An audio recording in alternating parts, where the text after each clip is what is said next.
पृथ्वी के पृष्ठ पर वेक्टर बी का मान होता है। तो पृथ्वी के पृष्ठ पर वेक्टर बी का मान जो होगा, चुंबकीय क्षेत्र का मान 10⁻⁻5 टेस्ला होता है।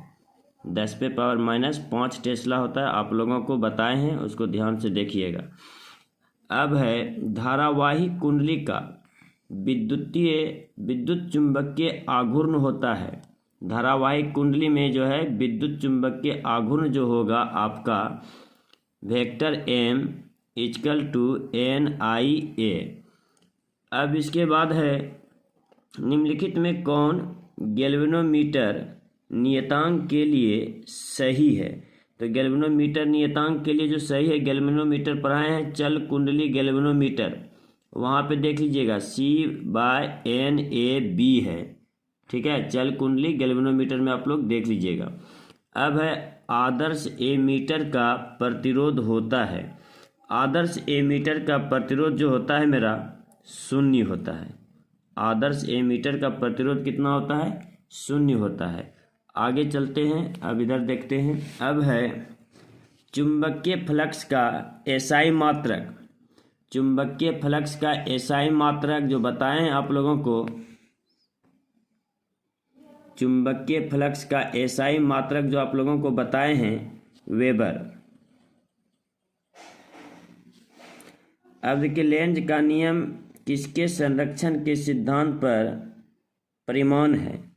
अब लेंज का नियम क्या है, तो लेंज का नियम जो है आप लोगों को ऊर्जा संरक्षण पे रहता है। प्रेरणिक प्रतिघात होता है। प्रेरणिक प्रतिघात जो होता है आपका ये होता है प्रेरणिक प्रतिघात। पढ़ाएं आप लोग को करेंट चैप्टर में, देख लीजिएगा प्रेरणिक प्रतिघात। निर्वात का पराविद्युतांक होता है। तो निर्वात में पराविद्युतांक जो होता है ये 12 फैराडे पर मीटर बराबर। बताएं आप लोगों को कितना बताएं, माइनस वाला होगा। ठीक है, 8.87 × 10⁻⁻12 फैराडे पर मीटर, तो माइनस वाला होता है। निर्वात में पराविद्युता एप्सिलॉन नोट का रहा है। एप्सिलॉन नोट का मान बताएं आप लोगों को, उसको ध्यान से देख लीजिएगा। इसके बाद विद्युतीय द्विध्रुव आघूर्ण का एसआई मात्रक होता है। विद्युतीय द्विध्रुव आघूर्ण जो होता है, आघूर्ण बताएं P = Q × 2L। ये कूलम हो गया, ये लंबाई है, लंबाई इसका होता है मीटर, तो कूलम मीटर हो जाएगा। B नंबर आपका यहाँ पे आघूर्ण होगा, आघूर्ण छूट गया होगा। कूलम नियम का सदिश रूप होता है। कूलम नियम का सदिश रूप होता है। तो सदिश रूप होगा जो याद देखिए, सदिश रूप कूलम का जो बताए हैं आप लोगों को, F = 1/4πε0 Q1 Q2/r² बताएं। तो अब यहाँ पे देख सकते हैं आप लोग, यहाँ पर r² है तो यहाँ पे वेक्टर r है। देख लीजिए r² है तो यहाँ पे वेक्टर r है, ये तो पहले कैंसिल हो गया। यहाँ देखिए r² है, यहाँ पे r है तो ये तो कैंसिल होगा तो r बच जाएगा। यहाँ पे देखिए वेक्टर r है और यहाँ पे r³ है, एक कटेगा तो r² बच जाएगा, इसलिए ए नंबर आपका सही हो गया। अब इसके बाद कह रहा है किसी चालक की धारिता होती है। किसी चालक की धारिता होती है, तो धारिता जो है Q = CV, तो C = निकालेंगे Q/V, तो C = हो जाएगा Q/V। तो यहाँ पे देखेंगे धारिता का फॉर्मूला हो जाता है C = Q/V, तो Q/V यहाँ पे है D नंबर में, इसका D नंबर आंसर हो जाएगा। आवेशित चालक की ऊर्जा होती है। ऊर्जा का फॉर्मूला बताया था आप लोग को, ½ Q × V, U = ½ CV², U = ½ Q²/C। 3 ठो प्रूफ किए थे आप लोगों को, तो यहाँ पे देख लीजिए ये वाला मिल रहा है, इसलिए B नंबर हो गया आपका आंसर। अब इसके बाद है यदि समान धारिता C1 के n संधारित्र समांतर क्रम में जोड़े जाए तो तुल्य धारिता होगी। तो ये आपका जो है समांतर क्रम में जोड़ा गया है, तो Cp इजकल टू होता है C1 plus C2 plus C3, तो डॉट डॉट डॉट Cn तक होगा।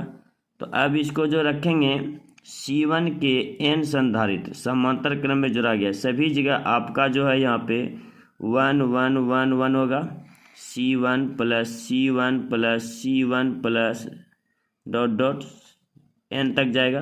तो इस सबको जोड़ेंगे जो है NC1 हो जाएगा, तो NC1 यहाँ देख लीजिए NC1 हो गया। तो आपका डी नंबर इसका आंसर हो गया। वायु के लिए पराविद्युत सामर्थ्य होता है, वायु के लिए पराविद्युत सामर्थ्य जो होता है आप लोगों का, ठीक है, 3 × 10⁻⁻6 वोल्ट पर मीटर। वायु के लिए पराविद्युत सामर्थ्य कितना होता है? 3 × 10⁻6 वोल्ट पर मीटर। इसके बाद है निम्नलिखित में कौन विद्युत चुंबकीय तरंग नहीं है? तो विद्युत चुंबकीय तरंग इसमें कौन नहीं है? अब इसमें देखेंगे, देखिए प्रकाश तरंग विद्युत चुंबकीय तरंग है, एक्स किरण विद्युत चुंबकीय तरंग है, अवरक्त किरण भी विद्युत चुंबकीय तरंग में आता है, दृश्य प्रकाश भी आता है, इसके बाद गामा किरण आता है, पराबैंगनी विकिरण आता है। आप लोगों को विद्युत चुंबकीय तरंग में पढ़ा है, लेकिन ध्वनि तरंग उसमें नहीं आता है, तो ध्वनि तरंग आपका आंसर हो गया। अब है पारदर्शी माध्यम हीरा के लिए क्रांतिक कोण होता है। हीरा के लिए जो है आप लोगों का क्रांतिक कोण जो होगा आप लोगों का 24.41 डिग्री।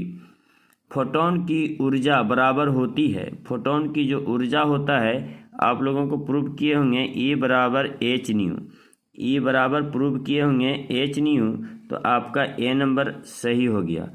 अब अगला क्वेश्चन देखते हैं। चुंबकीय क्षेत्र की तीव्रता, चुंबकीय क्षेत्र की तीव्रता H के बराबर होता है। चुंबकीय क्षेत्र की तीव्रता जो है, ठीक है, चुंबकीय क्षेत्र की तीव्रता H के बराबर होता है, तो इसका होगा B note by mu naught, B note by mu naught होगा इसका आंसर। अब है निम्नलिखित में कौन ऊंचाई ट्रांसफार्मर के लिए सही है? तो ऊंचाई ट्रांसफार्मर के लिए जो सही होगा इसमें आप लोगों को, तो बी नंबर हो जाएगा। अब बी नंबर हो जाएगा ऊंचाई ट्रांसफार्मर के लिए। आप लोगों को बताए थे कि ये ट्रांसफार्मर है, तो इधर फेरों की संख्या ऊंचाई में इधर निम्न होगा और इधर मैक्सिमम होगा, तो याद रखिएगा, वहाँ पे बताए होंगे आप लोग को VS बड़ा होगा VP से। अब इसके बाद देखिए, दिष्ट धारा के लिए प्रेरणिक प्रतिघात होता है, दिष्ट धारा के लिए प्रेरणिक प्रतिघात होता है, तो प्रेरण जो है दिष्ट धारा में तो होता नहीं, प्रेरणिक प्रतिघात जो हो जाएगा वहाँ पे 0 हो जाएगा दिष्ट धारा के लिए। ये प्रत्यावर्ती धारा में होता है, दिष्ट धारा में नहीं होता है, इसलिए 0। धारावाही कुंडली का विद्युत चुंबकीय आघूर्ण होता है, धारावाही कुंडली का विद्युत चुंबकीय आघूर्ण होता है, तो इसका आपका हो जाएगा NI वेक्टर A। अब है किसी बिंदु पर विद्युत क्षेत्र की तीव्रता होती है, तो तीव्रता बराबर बताएंगे Q आवेश देने से बल F लगता है, एकांक आवेश देने से F/Q लगता है, इसको विद्युत क्षेत्र की तीव्रता कहते हैं, तो E बराबर हो जाएगा F/Q। अब इसके बाद है आवेश का पृष्ठ घनत्व है, आवेश का पृष्ठ घनत्व आपको बताए थे, A एरिया पे चार्ज है Q, एकांक एरिया पे Q/A, इसको हम बोलते हैं सिग्मा, तो सिग्मा बोलते हैं आवेश का पृष्ठ घनत्व। सिग्मा क्या हो गया? आवेश का पृष्ठ घनत्व, तो सिग्मा इक्वल टू हो जाएगा Q/A, ये आपका आंसर हो जाएगा। अब इसके आगे बढ़ते हैं। गोलीय संधारित्र की धारिता होती है, गोलीय संधारित्र की धारिता होती है, आप लोगों को प्रूव किए होंगे, यहाँ पे लिखे होंगे AB, इसके जगह पे दे दिए होंगे, ठीक है, यहाँ पे AB अब B-A, इसको प्रूव किए होंगे, तो यहाँ पे रेडियस हम A लिए थे और रेडियस B लिए थे, यहाँ पे रेडियस R लिया है, स्मॉल और कैपिटल R लिया है, इसलिए आपका आंसर हो जाएगा A नंबर। μ12 के बराबर होता है। देखिए μ12 के बराबर होता है, पहले μ2 लिखा जाता है, तब फिर बाय में μ1 लिखा जाता है, तो μ2 बाय μ1 हो गया। तो ये आपका आंसर हो गया। अब रेटिना पर बनने वाला प्रतिबिंब होता है, तो रेटिना पर बनने वाला प्रतिबिंब तो आप लोग जान ही रहे हैं, वास्तविक एवं उल्टा। वास्तविक एवं क्या बनता है, उल्टा बनता है। आगे चलते हैं। खगोलीय दूरबीन की आवर्धन क्षमता होती है। खगोलीय दूरबीन में आवर्धन क्षमता m बराबर FO/AP होता है। इसमें प्लस माइनस दोनों दे सकते हैं, तो माइनस प्लस इसमें हो जाएगा FO/AP, तो बी नंबर आंसर हो जाएगा। अब इसके बाद है निम्नलिखित में कौन इंद्रधनुष के निर्माण का कारण होता है।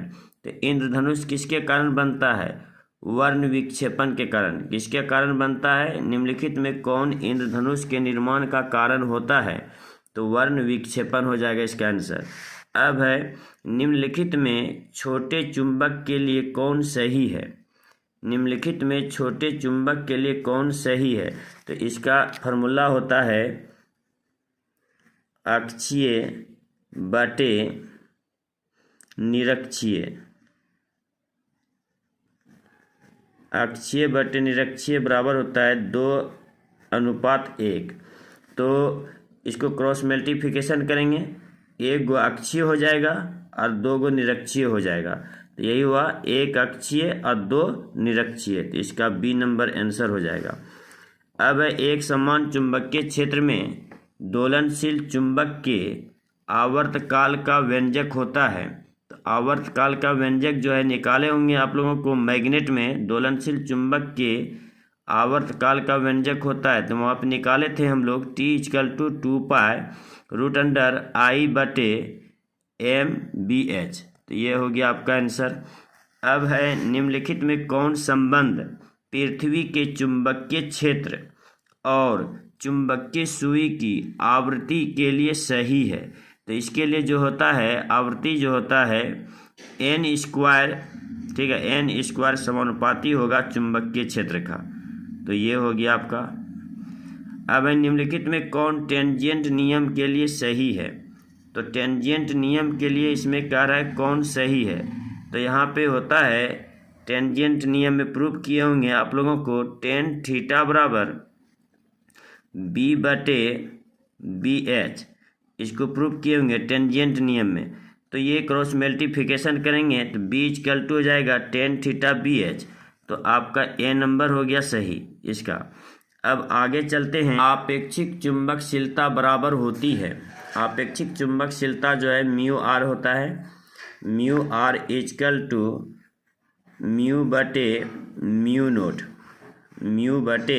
μ/μ0। किसी माध्यम में चुंबकशीलता और निर्वात में चुंबकशीलता के अनुपात को आपेक्षिक चुंबकशीलता कहते हैं।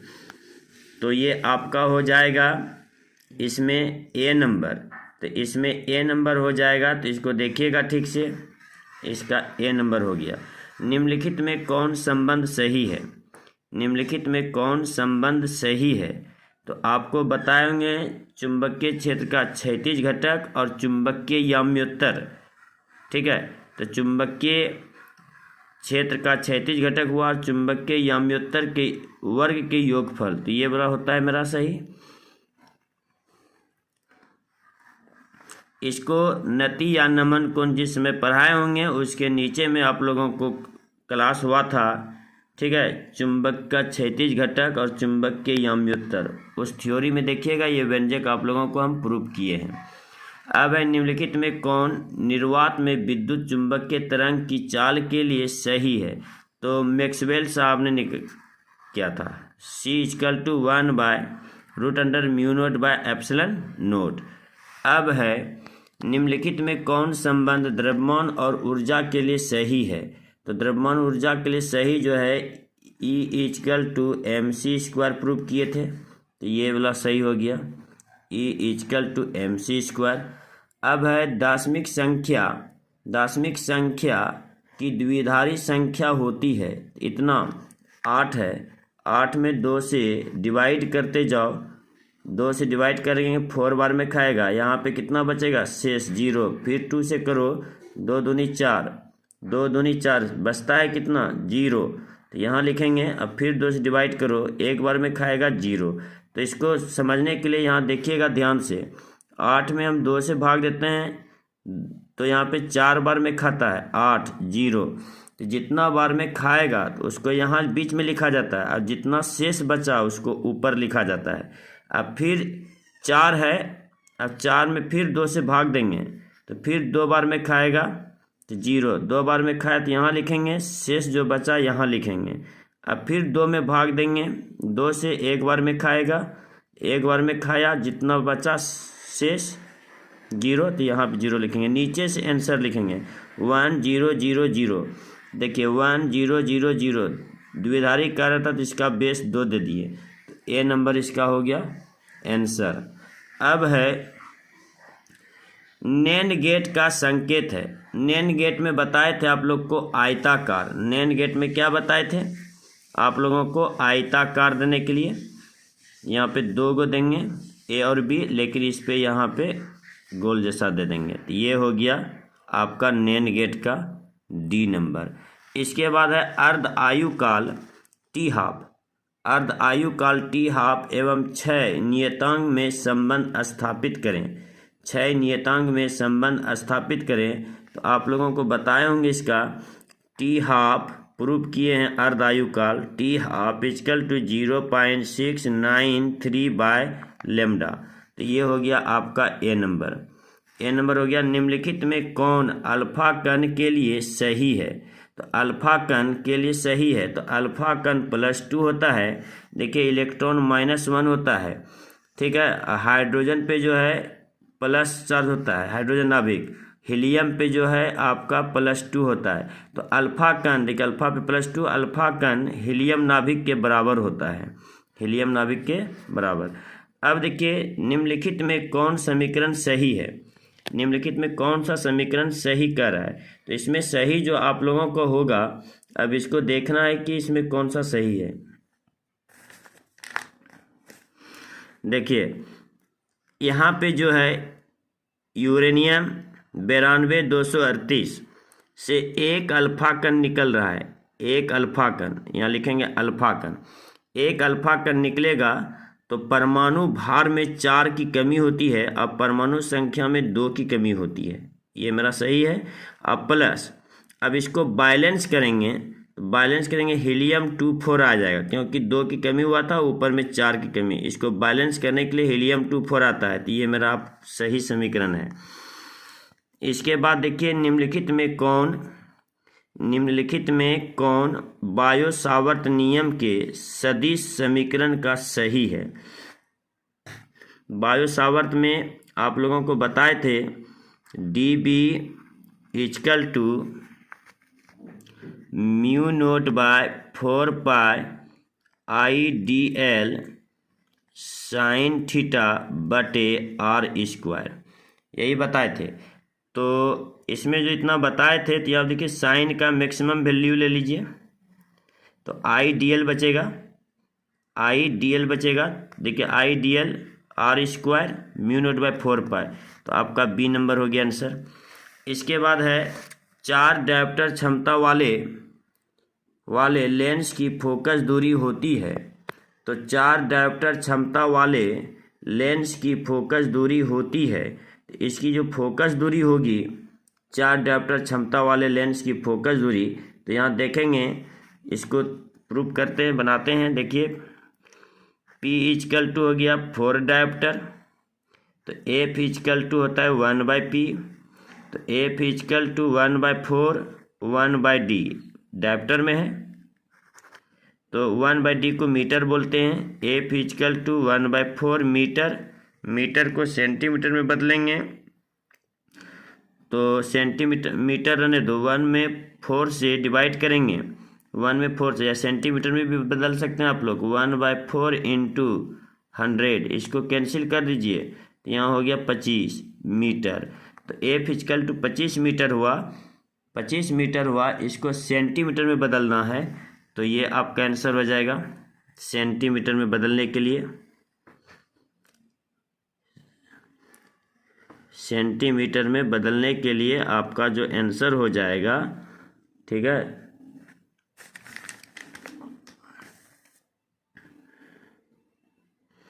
इसको मीटर में ही, इसको मीटर था 1/4 मीटर, सेंटीमीटर में चेंज किए 25 हुआ सेंटीमीटर। अब फिर इसको मीटर में चेंज करेंगे तो कितना हो जाएगा 0.25, यानी तो आप यहाँ से भी कर सकते हैं 1/4 है, 1/4 1 में 4 से डिवाइड करो तो इतना आ जाएगा आपका। निम्नलिखित में कौन वर्ण विक्षेपण क्षमता के लिए सही है? तो वर्ण विक्षेपण क्षमता के लिए बताए थे बैंगनी किरण का और लाल किरण, ये बताते निम्नलिखित में कौन वर्ण विक्षेपण क्षमता के लिए सही है? तो आपका वर्ण विक्षेपण क्षमता के लिए सही जो है omega equal to mu B minus mu R बटे म्यू वाई माइनस 1, आपका ये सही है। अब है यदि कांच के एक लेंस इतना अपवर्तनांक कितना दिया गया है म्यू इक्वल टू 3/2 की हवा में फोकस दूरी fa हो और पानी में 4/3 में fw हो, तो याद देखिए इसका थ्योरी हम प्रूव किए थे fw बराबर 4f है।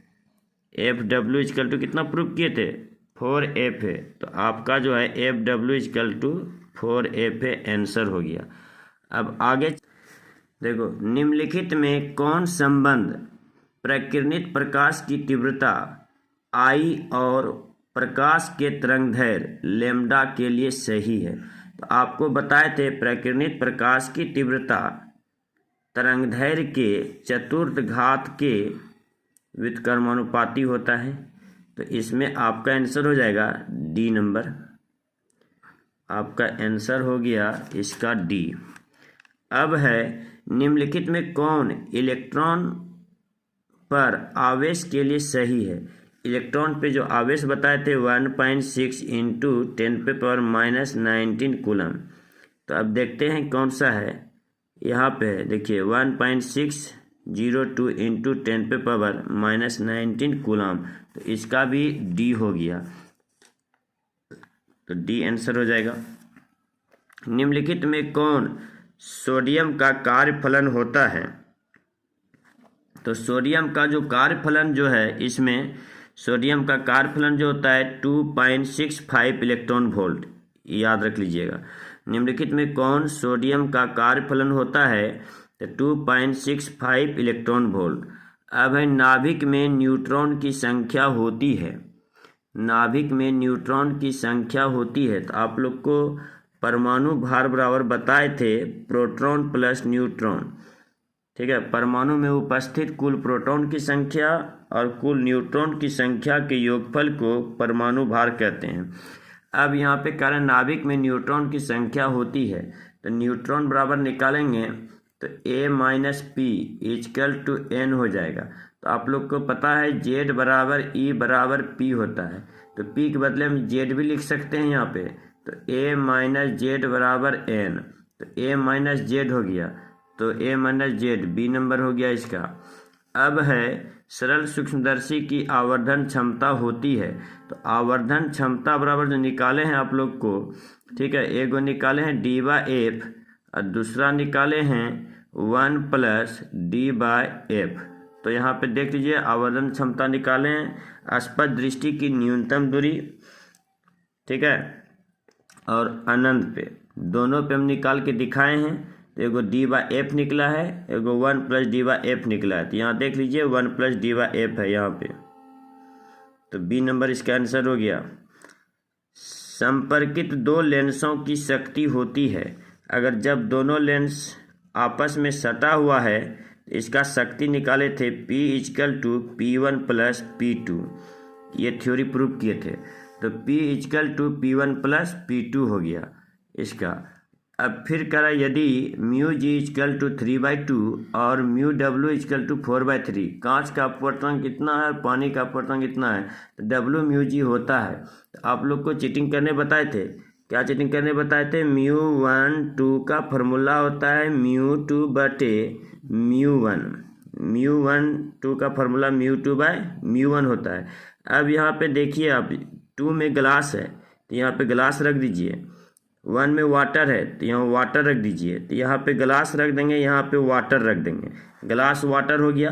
तो ग्लास का यहाँ पे देखिए 3/2 है और वाटर का जो है 4/3 है, तो ये ऊपर चला जाएगा 9/8 हो जाएगा, तो 9/8 सी नंबर हो गया आंसर।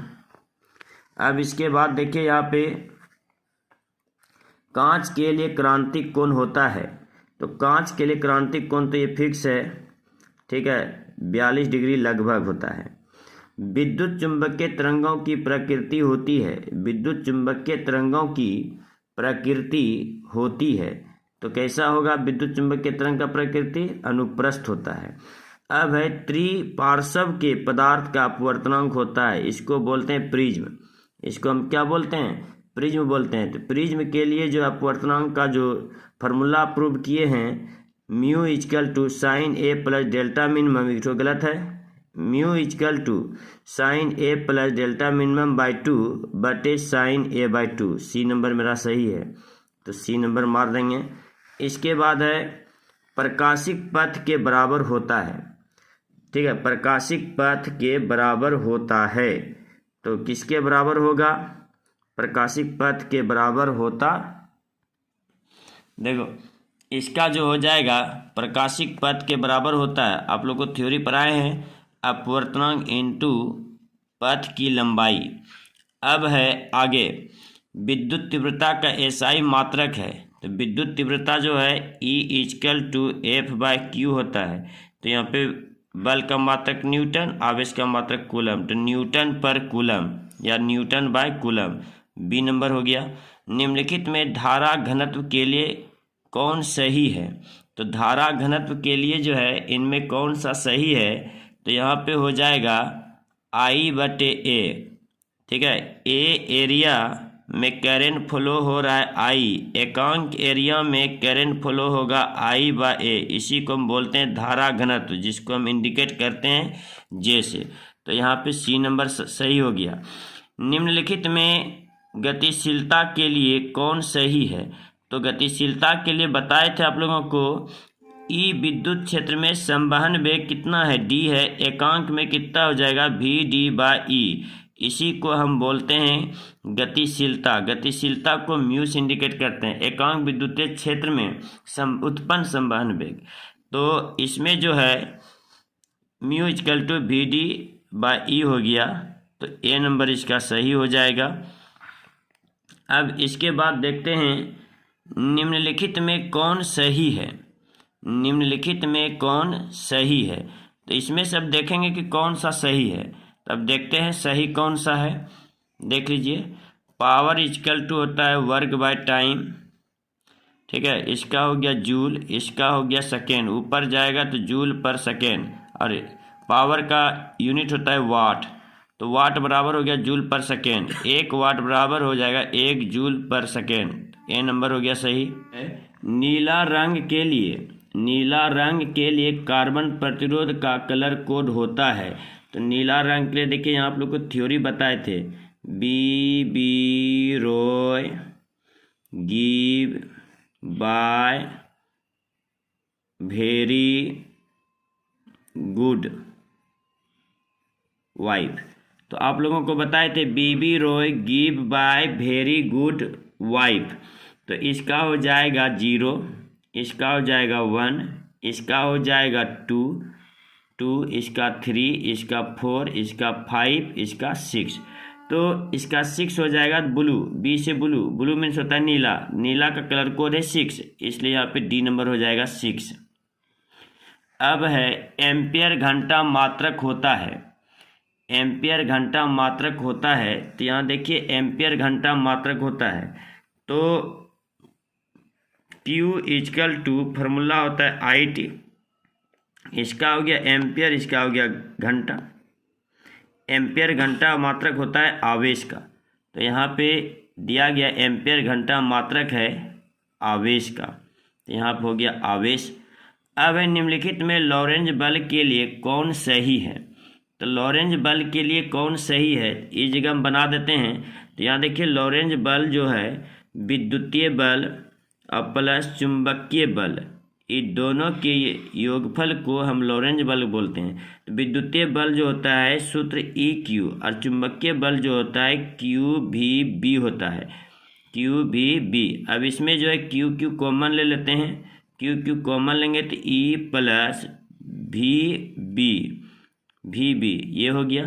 तो आपका जो सही सूत्र इसमें है तो देख लीजिए, F vector F equal to Q vector E plus vector B cross vector B. तो ये आपका सही हो गया ए नंबर। अब इसके बाद देखते हैं प्रत्यावर्ती धारा परिपथ में यथार्थ माध्य शक्ति का व्यंजक होता है। तो यथार्थ माध्य शक्ति कर है तो पी ए भी इक्वल टू आप लोगों को बताए हैं E R M S into I R M S into cos phi prove किए हैं आप लोगों को। तो आपका ये हो जाएगा डी नंबर। तो डी नंबर हो गया। अब है शक्ति गुणांक के बराबर होता है। तो शक्ति गुणांक के बराबर होता है, तो शक्ति गुणांक के बराबर जो हो रहा है, अब देखिएगा शक्ति गुणांक किसके बराबर होता है। तो यह लिखाए होंगे आप लोग को, शक्ति गुणांक इक्वल टू यथार्थ माध्य शक्ति बटे आभासी शक्ति, आभासी शक्ति। तो यथार्थ माध्य शक्ति को हम लोग आर से इंडिकेट करते हैं और आभासी शक्ति को हम लोग जेड से इंडिकेट करते हैं। इसलिए शक्ति गुणांक बराबर हो गया आर बाई जेड। अब इसके बाद देखते हैं एल आर परिपथ में कलांतर होता है। एल आर परिपथ में सबसे पहले देखिए यहाँ पे एल सी आर में हम लोग निकाले हैं, क्या निकाले हैं इसको देखिएगा ध्यान से। एल सी आर में टेन इनवर्स इसका सोल्व हम यहाँ कर देते हैं, यहाँ पे कर देते हैं। देखिए एलसीआर सर्किट में निकाले हैं tan inverse L omega minus 1/ओमेगा c बटे आर, यही निकाले हैं। तो अब यहाँ देखना है कि एल आर है, सी तो है नहीं, यहाँ पे एल सी आर था, यहाँ पे एल सी आर था, तो सी इसमें है नहीं, तो इसलिए सी वाला हम इसको छोड़ देंगे। सी वाला को छोड़ देते हैं तो मेरा क्या बचता है एल ओमेगा बाय आर। तो यहाँ पे मेरा हो गया टेन इनवर्स एल ओमेगा बटे आर। सी नंबर आंसर हो गया। ट्रांसफार्मर में परिनमन अनुपात होता है। ट्रांसफार्मर में परिनमन अनुपात होता है, तो इसका अनुपात जो होता है VS/VP माइनस NS/NP, यही होता है, इसलिए इसका ए नंबर हो जाएगा सही। अब इसके बाद अगला थ्योरी है RC का विमीय सूत्र होता है। अब देखिए RC का विमीय सूत्र जो होगा तो हम लोग जानते हैं, यहाँ देखिए RC V equal to IR होता है, R इक्वल टू V/I होगा, R का हो गया। और C का जो होता है Q बराबर CV, तो C इक्वल टू Q/V हो जाएगा। तो अब हमको निकालना है क्या, यहाँ पे हम सोल्व कर रहे हैं, देख लीजिए RC, R का वैल्यू देख लीजिए V/I है, V/C का हो जाएगा Q/V, V कैंसिल हो जाएगा, Q/I हो जाएगा। तो अब Q/I ये T का फॉर्मूला होता है, तो Q/I किसका फॉर्मूला होता है T का डायमेंशन क्या होता है बीमा T होता है, इसलिए इसका बीमा जो होगा RC का विमीय सूत्र होता है, तो ये T वाला होगा। देख लीजिए यहाँ पे T नहीं है, यहाँ पे T-2 है, यहाँ पे T-1 है, इसलिए यहाँ पे T हो गया। और ये जो है 0 जो रहेगा पावर तो उसका वैल्यू 1 होता है, 1 हो गया तो यहाँ Tn बचा, तो इसलिए D नंबर हो गया। अब ध्रुव प्राबल्य का एसआई मात्रक होता है। तो ध्रुव प्राबल्य का एसआई मात्रक जो होगा एम्पियर मीटर, तो एम्पियर मीटर होता है। और एक समान चुंबकीय क्षेत्र में एक समान चुंबकीय क्षेत्र में चुंबक के विक्षेपण में किया गया कार्य होता है। किया गया कार्य जो निकाले हैं आप लोग को चुंबक में, मैग्नेट में, W बराबर MB1 cos थीटा, और विद्युत में निकाले हैं PE1 cos थीटा, यही निकाले हैं। इसलिए ये आंसर हो गया आपका, कितना नंबर हो गया, MB यहाँ पे है MB1 cos theta, C number है इसका, C नंबर आंसर हो गया। ये आपका 2022 का क्वेश्चन था ऑब्जेक्टिव। 2022 का क्वेश्चन को हम अभी आप लोगों को सॉल्व करके बताएं, और प्रत्येक दिन प्रत्येक साल का क्वेश्चन को हम सॉल्व करके बताएंगे। 2022 से लेके आप लोगों को 2006 तक का क्वेश्चन सॉल्व करवाएंगे। प्रत्येक दिन एक एक साल का ऑब्जेक्टिव सॉल्व होगा। इसके बाद जो है हम अपना सेट देंगे आपको, 5 सेट रहेगा ऑब्जेक्टिव, और उससे ऑब्जेक्टिव बाहर नहीं, एक भी बाहर नहीं जाएगा। लेकिन क्वेश्चन बैंक बताने के लिए, इसको जो समझा रहे हैं हम क्वेश्चन बैंक, तो सॉल्व कैसे किया जाता है, तो कम से कम इसका तरीका तो आप लोग को समझ में आ जाएगा। इसीलिए क्वेश्चन बैंक को हम बता रहे हैं। तो ध्यान दीजिएगा आप लोग, प्रत्येक दिन एक एक सेट का ऑब्जेक्टिव सॉल्व होगा। धन्यवाद।